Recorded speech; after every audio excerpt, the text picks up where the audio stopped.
of you might not have talked much to him, but John David Baker is now our full-time tight ends coach.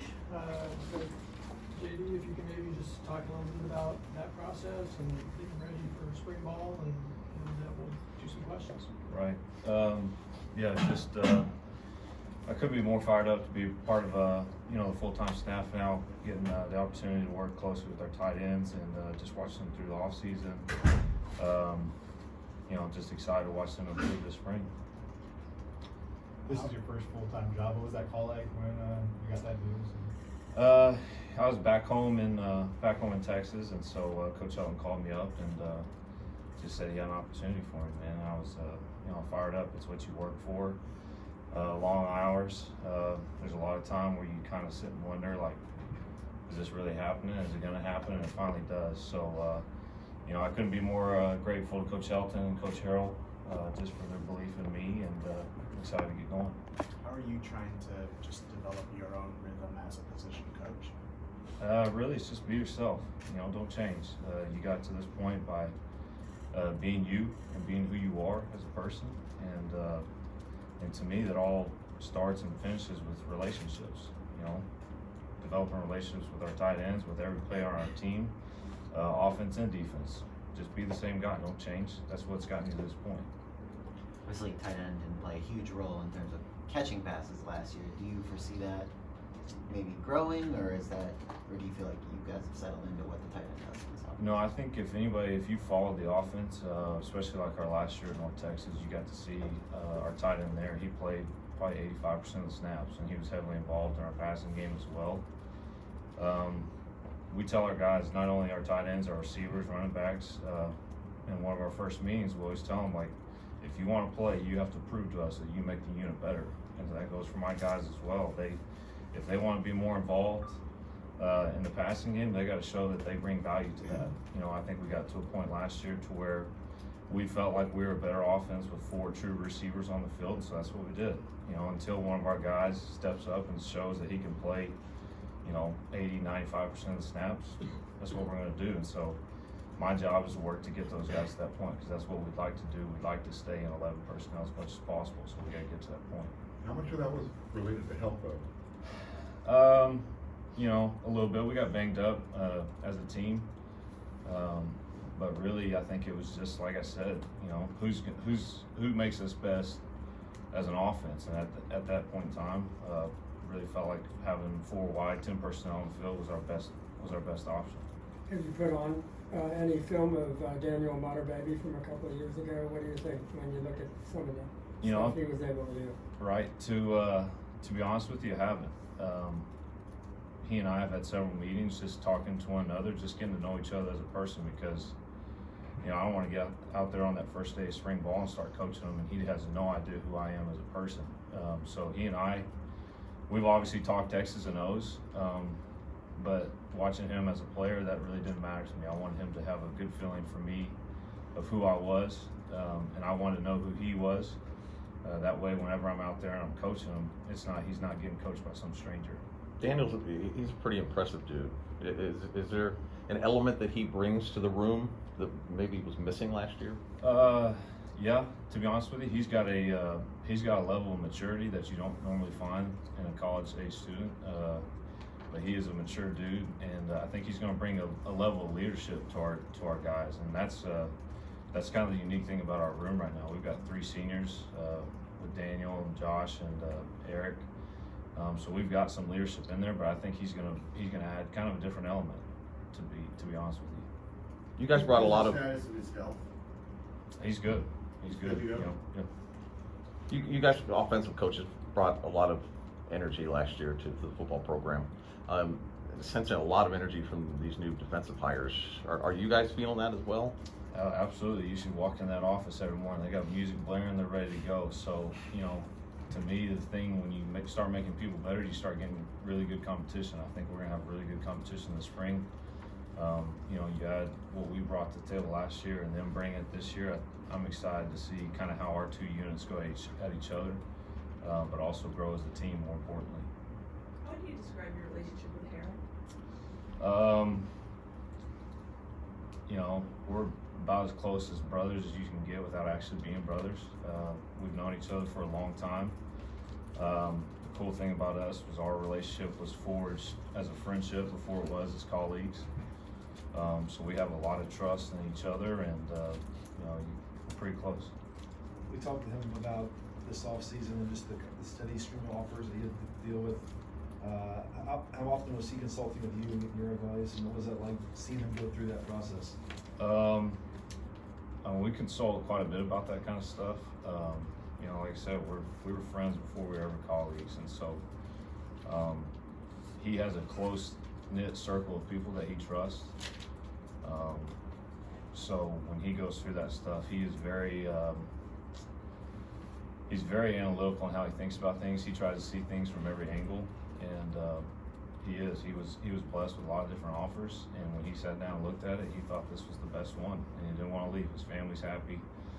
We've got a great opportunity to be really, really good next year, and he believes in this place, and he knows how special this place is, and wants to be here and make it as great as it can be. Was it a little like, here we go again, each time that they start up again? To be honest with you, I mean, it's been like the last 3 years, but I will say this. I always trust him because more than likely his decision affects me. I always trust his decision. He's going to make the right one because, one, he is a man of faith. He's not going to do anything flying by the seat of his pants. He's going to think about it, and he's going to pray about it. And he's going to do the right thing, not only for himself but for his family. And if he's going to do that, I trust anything he's going to do. He said he never really considered himself as an NFL coach until maybe this offseason. Do you agree he's kind of got that college coach personality, I guess, from your perspective? Well, when you grow up in a family of coaches like he has, I mean, his granddad was a Texas high school football coach. His dad's a Texas high school football coach. To be honest with you, I mean, that's what he grew up thinking he was going to be. So the NFL is probably the last thing on his mind. And he is truly an educator. He enjoys growing people and growing kids. And so, and I think I don't know that for a fact, but I don't think you get to do that as much at the NFL level. And so I think college fits him best because that's what he loves to do. Last year, the tight ends only caught 15 passes. As a position coach, is that something you can lobby for? Like, hey, our guys need to get more involved in the passing game? Yes, a little bit, but also at the same time, it's like I said earlier, they got to prove that they're better, that they make the unit better. We're not going to go in there and say we need more catches because we need more catches. We need to earn that right in practice. They need to make sure that they can make us more dynamic offensively. Last year, felt like Drake London gave us a little bit of that, and he made us a little more dynamic, so that's why he started playing more. So we got to get our guys to a point to where they're going to make us better, and then that's where the production will come from. What do you need to see in terms of making the offense more dynamic? What ways can these tight ends do that? The special things about our tight ends within the offense is they move around a lot formationally. They're in a lot of different spots. And when you get to that point, as far as preparing as a defense coordinator, trying to defend somebody, and you got a guy that never comes off the field, but they can do a lot of different things without switching out personnel, so that makes it very difficult for people. And so that's what we'd like to get to, and I think we're going to be able to. Given the tight end usage in the passing game, what do you tell recruits when you're recruiting tight ends now about what they should expect or what they're coming into? We tell them the same thing. I mean, we kind of refer back to our guy at North Texas. This is what we want it to look like. We've got to get it to that point to where that's what it does look like. To where a guy, he's not coming off the field. He's in the backfield. He's blocking. He's playing the inline of scrimmage. He's split out wide in our trips and 2x2 stuff. So that's what we've got to get it to, and that's what we sell to guys. Like, if you want to come here and play 90% of the snaps, that's what we want, and that's what we want to be in offensively. We just need somebody to come do it, and we get our guys on campus to be able to do that, and I think they will. Last season, it seemed like maybe some of the issues were discipline issues and whatnot, defensively and so on. But has there been anything that you guys have addressed this off season to ensure that this season is maybe a little bit more disciplined, penalty-wise? Right. I think there's always a newfound sense for accountability.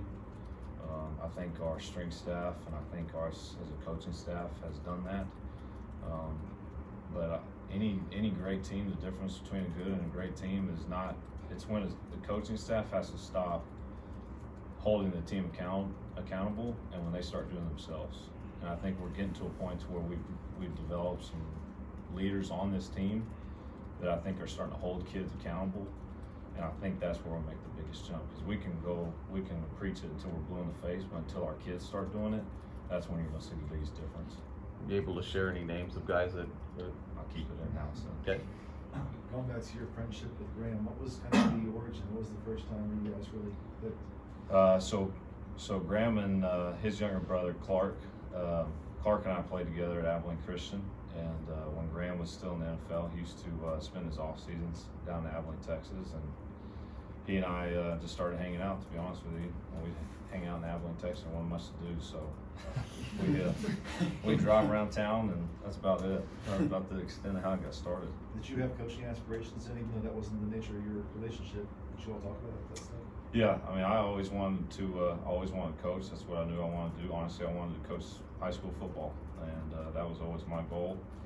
And really, it's kind of how the coaching deal got started. Him and his brothers used to have a passing camp down in Texas, and I'd work it every summer with them. And so I think that's kind of how the whole coaching relationship eventually got kind of came to fruition.